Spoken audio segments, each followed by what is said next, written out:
SSC ও সমমানের রসায়ন দ্বিতীয় পত্র পরীক্ষার কয়েকটি সৃজনশীল প্রশ্নে ভুল থাকার অভিযোগ উঠলেও তা নাকচ করেছে ঢাকা মাধ্যমিক ও উচ্চ মাধ্যমিক শিক্ষা বোর্ড।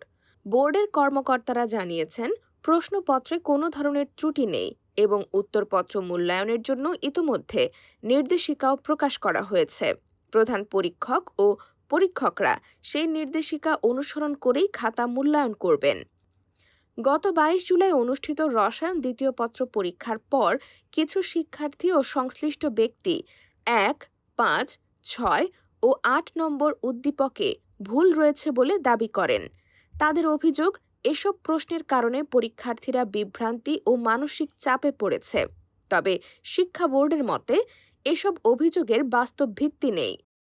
নাম প্রকাশে অনিচ্ছুক ঢাকা বোর্ডের এক শীর্ষ কর্মকর্তা জানান, সৃজনশীল প্রশ্নে সাধারণত ৪টি দক্ষতা, জ্ঞান, অনুধাবন, প্রয়োগ এবং উচ্চতর দক্ষতা যাচাই করা হয়।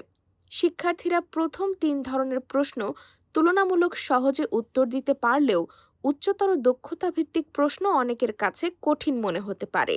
এ কারণেই কেউ কেউ প্রশ্নে ভুল রয়েছে বলে মনে করছেন।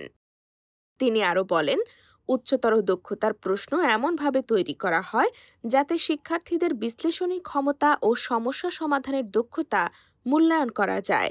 ফলে সব শিক্ষার্থীর কাছে এসব প্রশ্ন সহজ মনে না হওয়াটাই স্বাভাবিক।